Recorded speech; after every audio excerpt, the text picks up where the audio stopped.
அஸ்ஸலாமு அலைக்கும் வரஹ்மத்துல்லாஹி வபரகாத்துஹு. இந்த நாகரிகமான காலத்தில் இப்போ அதிகமாக நடக்கக்கூடிய அனாச்சாரங்கள் என்ன அப்படின்னா ஹேண்ட் ஷேக், அதாவது கை கொடுக்கறது. நம்ம வந்துட்டு ஒரு அந்நிய ஆணுக்கு கை கொடுக்கலாமா அப்படின்னு சொல்லிட்டு நிறைய பெண்கள் கேட்குறாங்க. கண்டிப்பாக கொடுக்கக்கூடாது. அது வந்து நம்மளுக்கு ஹராம். நபி அவர்கள் தடுத்திருக்காங்க. ஏன் அப்படின்னா ஒரு அந்நிய ஆணோ அந்நிய பெண்ணோ கை கொடுக்கறது வந்து அடுத்தவங்களை தொடுறது வந்துட்டு நீங்கள் கூர்மையான ஊசி எடுத்து தலையில் குத்திக்கிறதுக்கு சமம். இதை பண்ணுறதுக்கு பதிலாக நீங்கள் அது பண்ணலாம் அப்படின்னு நபி அவர்கள் சொல்லியிருக்காங்க. அப்படின்னா அது எவ்வளோ பெரிய தீமையான விஷயம் அப்படிங்கிறத நம்ம புரிஞ்சுக்கணும். அது கட்டாயமான சூழ்நிலை வந்தால் நான் என்ன பண்ணுறது அப்படின்னு சொல்லிட்டு நிறைய பேர் கேட்குறீங்க. அதே மாதிரி ஒரு சுச்சுவேஷன் வந்துச்சு அப்படின்னா அதை நீங்கள் கடந்து போய் தான் ஆகணும். அதுக்கு நீங்கள் கை கொடுங்க அப்படின்னு சொல்லி அர்த்தம் கிடையாது. நீங்கள் தலையை அசைங்க, அதாவது உங்கள் சைகையில் நீங்கள் தலையை அசைங்க, நீங்கள் புன்னகையோடு கடந்து போயிடுங்க அந்த இடத்த அப்படின்னு நபி அவர்கள் சொல்லியிருக்காங்க.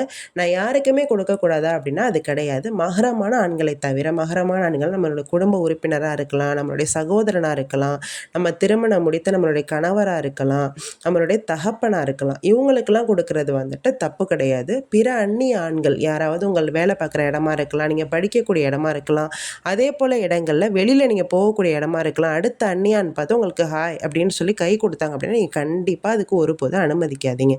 இன்ஷா அல்லாஹ். அஸ்ஸலாமு அலைக்கும் வரஹ்மத்துல்லாஹி வபரகாத்துஹு.